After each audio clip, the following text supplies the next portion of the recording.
Mercredi 15 janvier, 18h, et c'est l'heure pour nous de retrouver l'instant clé des familles. Après la lecture, l'intergénérationnel et des conseils de lecture pour Noël, aujourd'hui on va parler de l'éveil des tout-petits, et ceci dans le pays de Ré. Florence, Régine et aujourd'hui deux invités. Bonjour mesdames. Bonjour. Bonjour. Et oui, aujourd'hui, une émission un peu spéciale. Et pourquoi un peu spéciale? Eh bien, parce que nous fêtons les 3 ans de la Clé des familles. Cette association qui explore des initiatives qui font vibrer le cœur des familles. Mais elle est également doublement spéciale, cette émission, parce que, Régine, tu nous dis? Oui, parce qu'il y a 3 ans, nous avons repris une association qui s'appelait Parentivité, qui avait une activité, un atelier d'éveil pour les petits, que nous avons appelé maintenant la Clé des Bambins. En effet, cette activité est notre activité phare de l'association Clé des familles, car elle permet aux familles de venir partager avec leurs tout-petits un moment autour d'un parcours de motricité, libre, avec des lectures faites par les pasteurs, mais aussi des jeux de construction, du matériel prêté gracieusement par l'association Calypso, et celui que nous acquérons au fur et à mesure de nos années, et dans une salle magique. La salle du Calypso à Montval, c'est une salle magique qui donne sur la mer, et nous en profitons pour remercier la mairie qui met à notre disposition cet espace idyllique. Oui, il y a donc eu la Clé des Bambins, cette initiative fondatrice, cette activité. Et puis, mais très rapidement après, eh bien, c'est la Clé des Louveteaux qui a été lancée à Chauvet. Oui, suite à l'activité de la Clé des Bambins qui prenait bien à sa sauce, les parents, parce qu'on avait aussi beaucoup d'assistantes familiales qui venaient avec leurs petits, les parents étaient un petit peu... peut-être un peu jaloux de ne pas pouvoir profiter avec leurs enfants de ces moments magiques où ils pouvaient voir leurs enfants grandir. Et lors d'une discussion avec notre animatrice phare de la Clé des Louveteaux, qui est notre invitée, nous avons Adélaïde a créé cette nouvelle activité pour répondre aux parents qui travaillaient et qui avaient envie de voir leurs enfants grandir. Alors stop, parce que tu nous parles d'Adélaïde, on ne sait pas qui c'est. Moi, je vais recentrer un petit peu. En fait, pour enrichir la présentation des deux activités, la Clé des Bambins et la Clé des Louveteaux, eh bien, qui sont toutes les deux dédiées aux 0 à 3 ans et même 3 à 6 ans, eh bien, nous avons deux invités aujourd'hui. Adélaïde, qui coordonne, comme tu l'as dit, Régine, la Clé des Louveteaux, et Virginie, qui est assistante familiale et qui participe régulièrement à l'un ou à l'autre de ces ateliers, n'est-ce pas? Tout à fait. Qu'est-ce qu'il se passe concrètement alors à la Clé des Bambins, par exemple? Alors, à la Clé des Bambins, c'est un espace qui est ouvert le lundi matin, hors vacances scolaires, et qui est ouvert entre 10h et midi. Il se trouve que souvent les parents viennent de 10h à midi, car ils y sont bien, ainsi que les bénévoles qui accompagnent.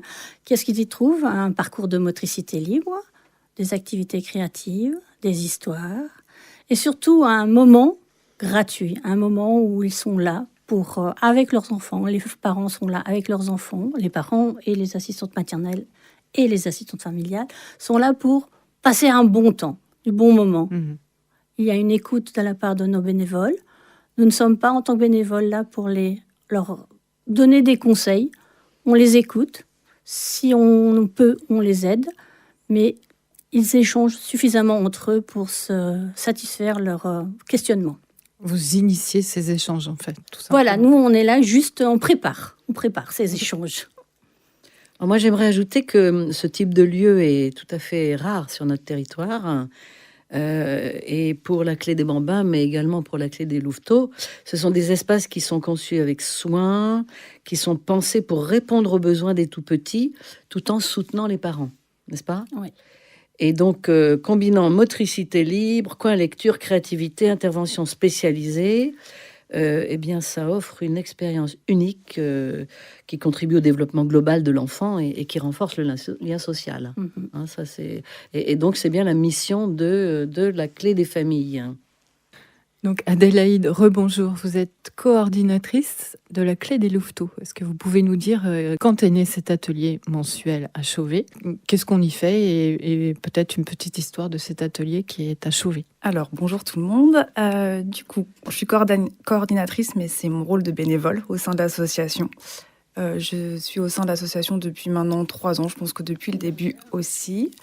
Les louveteaux, alors c'est une demande des parents qui ne pouvaient pas venir le lundi matin à la Clé des Bambins et qui avaient envie aussi d'avoir un moment de partage avec leur enfant autour de la motricité. En tout cas, c'était la base du projet. On est parti autour de la motricité.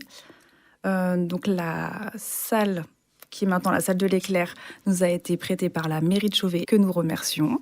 Qu'est-ce qu'on y fait? On y fait de la motricité, mais on y fait aussi plein de choses. On a des ateliers qui changent chaque mois autour d'un thème différent. On est parti sur des ateliers libres de carton, des activités autour du cirque. On a fait des parcours de motricité libre également. Une séance autour des jeux d'imitation. Donc on avait dinette, voiture, voilà.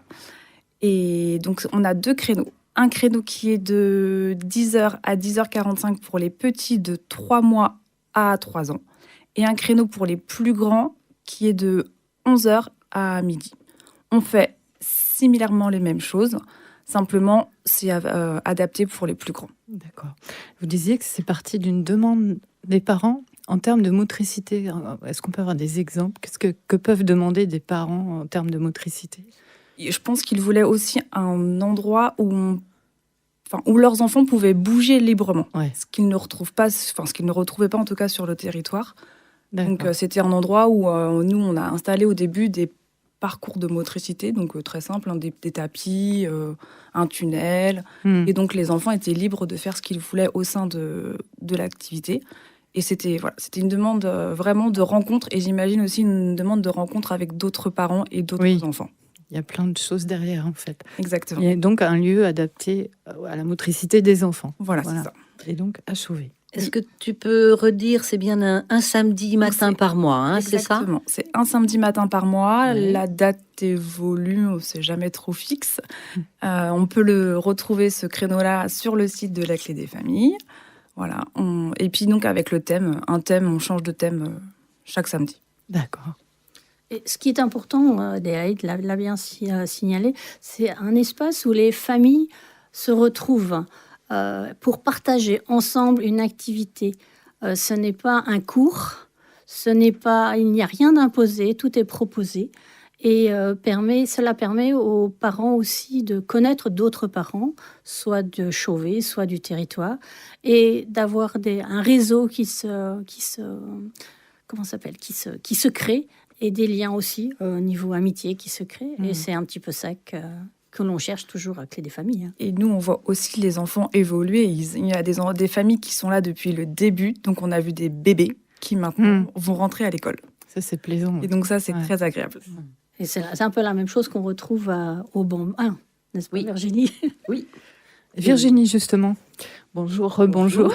Donc vous êtes assistante familiale. Oui, c'est ça? C'est ça. Et vous participez régulièrement à ces ateliers en tant que, alors c'est pas moi qui ai l'info, on me l'a donné, hein, en tant que néné. C'est ça. Alors, qu'est-ce que ça veut dire? C'est que les filles que j'accueille m'appellent comme ça. D'accord, Voilà. donc c'est votre surnom. C'est ça. Et quel est votre rôle alors? Alors, mon rôle, quand j'accompagne Mia, du coup, la plus petite, au louveteau, c'est vraiment de l'accompagner dans la découverte des autres enfants et puis dans la découverte de toutes les activités proposées. Donc, soit je peux être très présente avec elle et faire vraiment des choses avec elle, mais je peux aussi être plus discrète, plus en retrait et la laisser évoluer comme elle a envie, vu qu'elle grandit aussi. Quand elle était toute petite, forcément, j'étais beaucoup plus avec elle à partager des moments de jeu. Et puis petit à petit, là, elle a 2 ans et demi, elle va aussi plus vers les autres. Et donc, moi, je suis aussi souvent un peu plus en retrait et je l'observe aussi évoluer avec les autres enfants. Et voilà. Donc, vous êtes assistante familiale. C'est la première fois que vous accompagnez un enfant dans ce type d'atelier? Alors, la plus grande, qui va avoir 5 ans, participait aussi. Parce que j'ai commencé à participer en septembre 2022. Donc voilà, la grande avait 2 ans et demi à ce moment-là et elle a participé jusqu'à son entrée à l'école. Et voilà, j'ai découvert l'association au forum des associations, en fait. Je ne connaissais pas. Et c'est vrai que j'ai trouvé que c'était très intéressant de pouvoir partager ces moments-là avec les petites que j'accueille. Et parce que ça me sort aussi de chez moi. On fait quand même un métier où on est Isolé un peu. isolé, Ouais. voilà, à la maison avec les enfants qu'on accueille. Et là, ça permet vraiment de rencontrer d'autres personnes, des bénévoles, des parents, des assistantes familiales, des assistantes maternelles. Et puis voilà, ça permet aux enfants de rencontrer d'autres enfants et de découvrir d'autres activités. Dédié aux enfants, mais ça va bien au-delà, si j'ai bien compris. Oui, ça va bien au-delà. Et comme le disait Adélaïde, ce qui est vraiment très passionnant, enfin pour nous les bénévoles qui accompagnons, c'est de voir par exemple Mia, on l'a vu arriver dans la poussette. Elle avait 1 mois et demi. 1 mois et demi. Et maintenant, bon, on peut même plus la toucher pour l'aider à grimper sur quelque chose. Elle se dit, je me débrouille toute seule. Et de les voir grandir, c'est vraiment assez passionnant aussi pour les bénévoles qui sont là. Parce que, tu le dis, Adélaïde, c'est enrichissant, même si on ne parle pas d'argent, mais c'est très, très enrichissant au niveau affectif. Ouais, c'est gratifiant. C'est gratifiant, voilà, je cherchais le mot. Merci. Et même avec les parents. C'est-à-dire qu'eux aussi découvrent leur enfant dans un milieu sécurisé et des choses qu'ils ne feraient pas forcément à la maison. Là, ils le font et ils développent leur motricité. Enfin, de plus en plus, on a des enfants qui venaient et qui étaient vraiment très introvertis. Et là, maintenant, ils veulent plus partir de l'activité. Ah, carrément. Oui. C'est peut-être pas le but non plus. Même les parents. Oui. Même les parents. Justement, étaient- quels sont les bénéfices pour les parents? Vous devez constater ça aussi sur le terrain. Oui, je pense que le bénéfice, c'est déjà un partage de temps avec leur enfant et loin de toute distraction qui est le téléphone ou autre chose. En tout cas, c'est Le vraiment ménage, voilà. enfin, tout ça. Hors de la maison, c'est vraiment un temps consacré avec leurs enfants. Et puis, je pense qu'ils prennent du plaisir aussi et à rencontrer d'autres parents, à partager des difficultés ou même avoir une oreille aussi attentive. Enfin, on peut les écouter en tout cas quand ils ont besoin. Donc, oui, il y a des gens compétents aussi sur lesquels on peut s'appuyer. du moins, on essaye d'être présent, en tout cas pour eux, sans aucun jugement. Oui, c'est très important ça. On ne juge pas, on accueille les personnes et les familles comme elles sont. Et ce qu'on peut apporter, c'est notre peut-être amour de cette activité. C'est ce qu'on leur apporte, une écoute bienveillante, je sais pas. Et je pense que c'est ce que retirent la plupart des familles qui nous le retrocèdent, surtout quand elles ont l'occasion de pouvoir nous écrire. Parce qu'on a un groupe WhatsApp pour chaque activité. Et il y a des échanges qui se font après. Et ça, c'est vraiment très, très intéressant. Alors, les ateliers sont animés par des bénévoles passionnés, principalement des femmes. Il y a quand même quelques hommes. Il y a Philippe qui nous joue. Mais justement, parce qu'il y a des interventions ponctuelles de spécialistes. Justement, je pense à Philippe, qui est guitariste, enfin qui joue de la guitare et qui vient régulièrement enchanter les enfants et les parents d'ailleurs. On a des témoignages dans ce sens-là. On y reviendra tout à l'heure. Mais donc on parle de musique là. Il y a aussi une initiation à la langue des signes également. Et puis parfois des petits ateliers de massage pour les bébés et les enfants. Oui. Alors ça, ce sont des activités qui se passent au Bambin, mais Adélaïde est professionnelle de la langue des signes, donc quand elle peut, elle raconte en signant. Alors, professionnelle, merci Régine. C'est pas très radiophonique, mais... J'irai pas jusque-là. En tout cas, moi, j'ai découvert le langage des signes bien avant que ça devienne quelque chose à la mode. Je suis désolée de dire ça, mais voilà. Avec mon cousin donc, qui ne communiquait que comme ça. Puis après, j'ai eu mes filles. Donc la première, j'ai commencé il y a maintenant 9 ans. Et la deuxième, donc là, c'est quelque chose qui était beaucoup plus courant. Donc toute seule, j'ai eu envie de partager ce moment-là aussi avec elle. Et c'était une façon de communiquer avec elle parce qu'elle ne parlait pas beaucoup. Donc, je m'y suis mise. Finalement, ça a bien pris. Et c'est aussi comme ça que ça a commencé les bambins. Enfin, les louveteaux, en tout cas, pardon.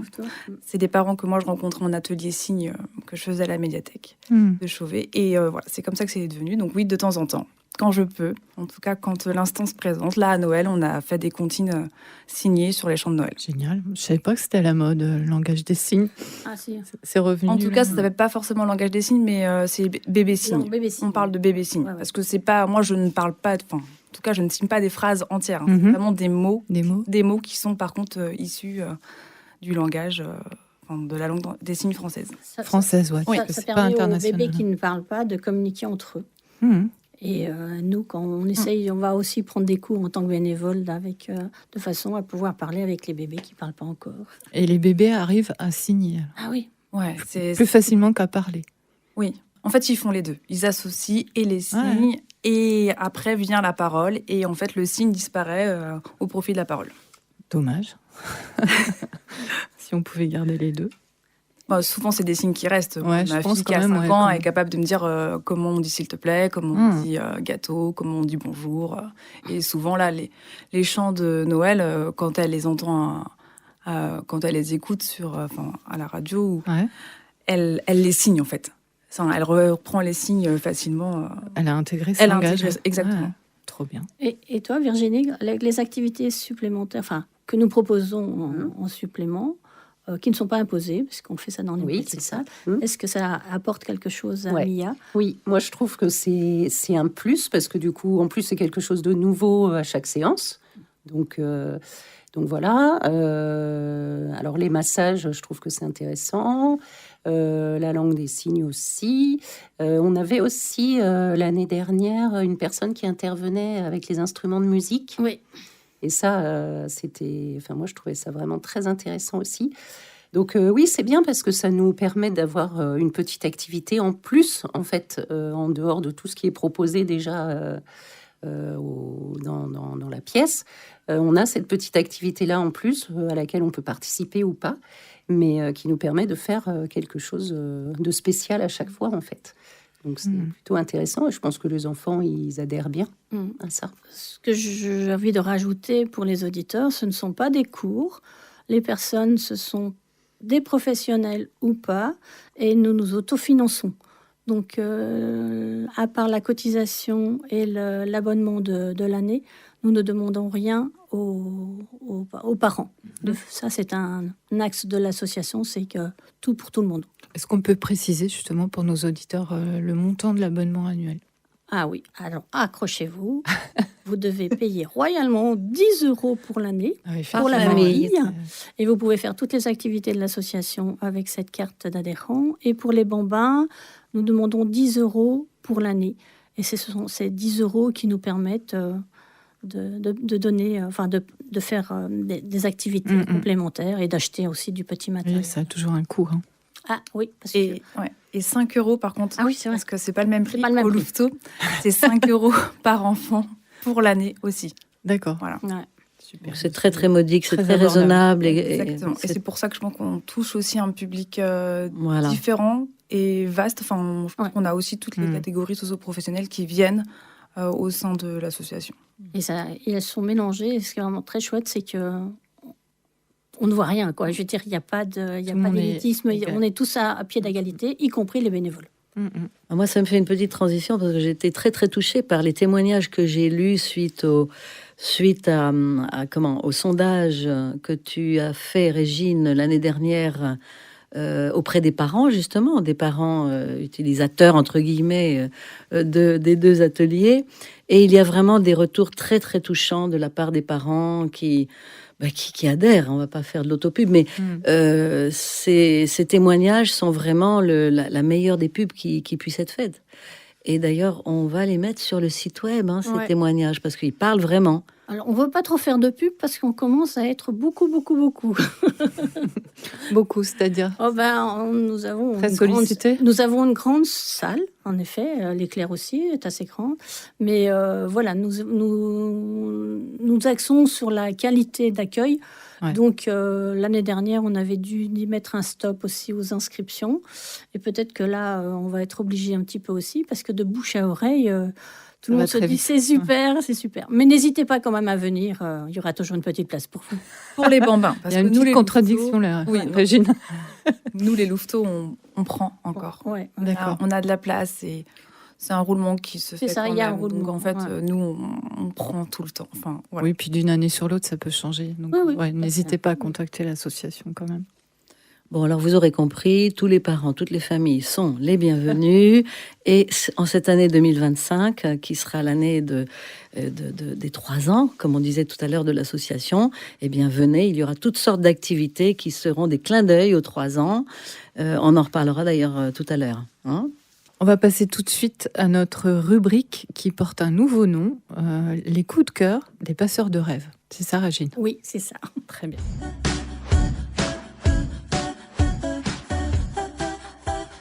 Bon, alors les passeurs de rêves, vous savez tous que ce sont les lectrices et les lecteurs qui viennent dans les activités lire à chacune des activités de l'association de la Clé des Familles.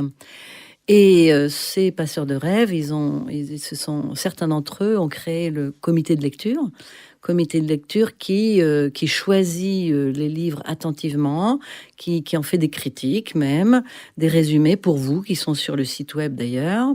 Et donc tout ça est très soigneusement sélectionné. Ce sont des nouveautés littéraires ou des classiques intemporels. Hein. Il y a des histoires, comme on le disait tout à l'heure, Adélaïde, Roule Galette, c'est un intemporel, n'est-ce pas? Ernest et Célestine, c'est aussi un intemporel. Enfin bref. Et donc là, aujourd'hui, pour cette première émission de l'année 2025, eh bien, sont à l'honneur les vœux et les traditions, bien sûr, dans notre thématique. Mais on vous parlera aussi de la découverte d'une petite maison d'édition que nous affectionnons particulièrement. Régine, à toi. Alors, savez-vous comment on capture un crapaud magique? Non? Non. Alors, je vous propose de découvrir cet album aux éditions du Ricochet pour capturer un crapaud magique de Pier Domenico Baccalario et Daniel Demurtas, donc aux éditions du Ricochet, un album qui vient de sortir en 2024. On le situerait dans notre comité pour les 5 ans.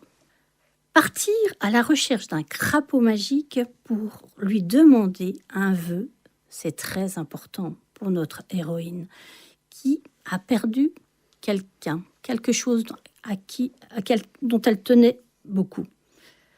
Elle va partir, et comme dans toute histoire de quête initiatique, elle va avoir des épreuves, elle va partir avec un compagnon, jusqu'à arriver à ce crapaud et lui demander ce qu'elle voulait. Alors on y croit pas en ces débuts d'année aux vœux que l'on fait, que l'on souhaite. Eh bien cette petite fille, en entrant chez elle, elle retrouve son chien. C'était son vœu, retrouver son chien, faire un grand voyage pour pouvoir retrouver son chien. Quel amour pour un début d'année. Eh bien, moi, je vais vous parler d'un album qui s'appelle La Galette. Ben oui, c'est encore la période de la galette des rois, n'est-ce pas? La Galette. Et La Galette, c'est de Mathilde Brosset et c'est publié aux éditions L'Étagère du Bas, 2023, mais nous le situons pour les enfants à partir de 4 ans. Alors voilà bien un récit rythmé, gourmand pour les petits et les grands lecteurs qui pourraient chanter « J'aime la galette, savez-vous comment ?» Quand elle est bien faite. Oui. Beurre dedans. Alors, c'est l'histoire de Denis, le valet, qui apporte une galette à sa reine. La reine lui dit « Denis, savez-vous comment j'aime la galette ?» Denis et la reine vont ajouter, au fil de l'histoire, chacun à leur tour, des ingrédients dans une course endiablée. Je ne vous en dis pas plus. Et cette galette grandit jusqu'à ce que le valet, de sa touche finale, enflamme cette montagne d'ingrédients. Alors, que reste-t-il de la galette? Eh bien, à vous de le découvrir. Un récit très gourmand. À toi, Régine. Alors, on vous a parlé de la galette, on vous a parlé d'une histoire avec un vœu. Maintenant, je vais vous parler d'un ouvrage que j'affectionne très fort, qui est 365 pingouins, un album d'actualité, malgré qu'il ait été publié en 2017 aux éditions Hélium de Jean-Luc Fromental et Joël Jolivet. En gros, c'est une famille, comme la vôtre, qui reçoit le premier de l'an un pingouin. Bon, on va essayer de faire quelque chose avec. Le deuxième jour, un deuxième pingouin. Un troisième jour, un troisième pingouin. Et ainsi jusqu'à avoir 365, la fin de l'année, 365 pingouins. Avec toute la problématique d'avoir 365 pingouins dans une maison, de donner à manger à ces 365 pingouins, à faire le ménage et de trouver sa place surtout, comme famille, dans une maison où il y a 365 pingouins. C'est une histoire très mouvementée, où le calcul est intéressant pour ceux qui aiment bien mettre un peu de pédagogique dans les histoires que l'on raconte. Mais ce qui est très très important, c'est que le 31 décembre, un monsieur vient sonner, et ce monsieur, c'est Paul-Émile Victor. Il vient chercher ses pingouins qu'il a mis à l'abri pour une année, de façon à ce qu'ils ne dépérissent pas sur la banquise. Je trouve cette histoire d'actualité, pour sauver la planète. Et la chute, c'est que le 1er janvier de l'année d'après, cette même famille reçoit un ours polaire. Ouais. Je vous laisse imaginer la suite. Un album à retrouver dans toutes les bibliothèques et à commander aussi en librairie. Un très grand album avec, j'ai pas beaucoup de couleurs parce qu'il y a beaucoup de noir et blanc et des touches d'orange. Et un pingouin, déjà c'était le thème du Cherche et Trouve, un pingouin avec les pieds bleus que l'on peut retrouver dans tous ces centaines de pingouins. Régine, tu voulais faire une petite surprise à nos auditeurs, là, à la clé des possibles de Chauvet, le 22 janvier. Oui, comme j'aime beaucoup cette histoire, c'est quel jour Le mercredi 22 janvier. Le mercredi 22 janvier, à la clé des possibles à Chauvet, nous allons installer l'exposition justement de 365 pingouins. Et vous êtes bienvenus. C'est le moment de tester la clé des possibles, dont on a déjà parlé plusieurs fois lors des différentes émissions, de venir le mercredi matin de 10h à midi à la salle Kilala. Et là, vous verrez nos 365 Je suis pingouins. curieuse, ouais, c'est quoi ces 365 pingouins? Ah ah, Je peux pas le savoir. faut venir, Valérie. Ok. Bien, moi je vais vous parler d'une petite une petite maison d'édition indépendante qui s'appelle Léon Art and Stories. Oui, Léon, prononcé en français, Art and Stories en anglais. Pourquoi? Parce qu'il s'agit d'une petite collection, une petite maison d'édition qui fait des ouvrages pour enfants qui sont très originaux dans le sens, d'une part, ils sont bilingues. On en avait déjà parlé, je crois. Non, peut-être pas. Enfin, Non, bref. c'était dans le calendrier de l'Avent. Oui, c'est ça. Mais donc là, aujourd'hui, nous pouvons vous parler et vous inciter à aller regarder le livre l'album qui s'appelle Arbre, donc Trees en anglais, et l'autre, Pirates. C'est sorti en avril 2024, donc c'est tout récent. Et dès 3 ans, eh bien, les enfants peuvent faire de jolies balades dans la nature ou sur la mer, Arbre, Pirates, pour cette découverte d'œuvres d'artistes plus ou moins connus. Parce que, très, très, très jolie collection. Il y a sur la page de gauche un ouvrage, ou de la page de droite, ça dépend, une reproduction d'une œuvre artistique d'un peintre, d'un artiste. Et puis à gauche, on a notre petit Léon qui fait des commentaires, donc en français et en anglais. Donc c'est tout à fait intéressant. N'hésitez pas à aller regarder ce qu'il y a dans la malle au trésor de cette collection Art and Stories. Et chaque fois, d'ailleurs, précisons-le, l'éditeur propose un bonus. Il y a un répertoire des œuvres présentées, des explications, des jeux et des citations. Donc c'est à la fois amusant, pédagogique, joli, n'hésitez pas. Et culturel. Et culturel, bien évidemment. Dès 3 ans. Dès 3 ans, absolument. On peut commencer Absolument. à apprendre l'anglais. Accompagné. Oui, sur des petits mots simples. Donc, arbre, trees, au pluriel. Pirates, pirates, au pluriel. Voilà. Bravo, Florence. Merci, très forte. On va passer à l'agenda. Oui, alors qu'est-ce qu'on vous propose en ce mois de janvier? Eh bien, en plus des activités régulières, comme la clé des bambins à Pornic et la clé des louveteaux à Chauvet, comme vous l'aurez compris, eh bien, nous vous invitons, vous les familles, avec les enfants de 3 mois à 6-8 ans, à la petite clé qui lit.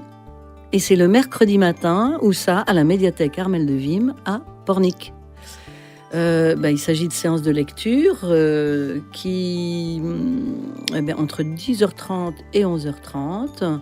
Il y a 2 groupes pour les 3 mois pour les 3 mois 6 ans et pour les... non, 3 mois, pardon, 3 3 mois 3 ans et les 3-4 ans, 6-8 ans, en gros. Hein. Le thème de ce mois de janvier sera au cœur de l'hiver, quand la nature s'endort, les histoires s'éveillent. Donc, quand a lieu cette clé qui lit à la médiathèque Petite de clé qui lit. Pornic? Nous vous donnons rendez-vous le premier mercredi du mois de février, c'est-à-dire juste avant les vacances scolaires. Exactement. Ça tombe bien. Bien, alors, et puis voilà, il y a une nouveauté pour les 18 mois à 3 ans et leurs parents. Et là, cette fois-ci, c'est à la médiathèque de Saint-Père-en-Retz, où les petits explorateurs d'histoire vont désormais poser leurs valises un samedi matin par mois, de 10h à 11h, pour faire rêver et pour créer à partir de livres. Les petits explorateurs d'histoire. La première séance est prévue samedi 25 janvier, de 10 à 11. Alors n'hésitez pas à vous inscrire à la médiathèque parce que les places sont limitées. Hein. La médiathèque de Saint-Père-en-Retz. donc. Et bien sûr, toutes nos activités sont à retrouver. Régine, où ça? Sur notre agenda, lors d'une belle inscription sur à la newsletter. Sur notre site web. Notre site web, c'est clédesfamilles.org. N'oubliez pas de vous abonner.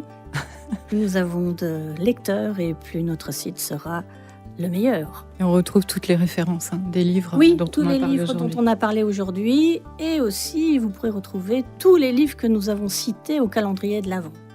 24. 24 livres. On a fait le tour? Oui. Excellente année 2025 à tous. Bonne année tout le monde. Bonne année. Merci. Merci mesdames. Merci Adélaïde. Et Bonne rendez-vous continuation. au Merci. 12 février à 18h30 sur Jade FM 99.7.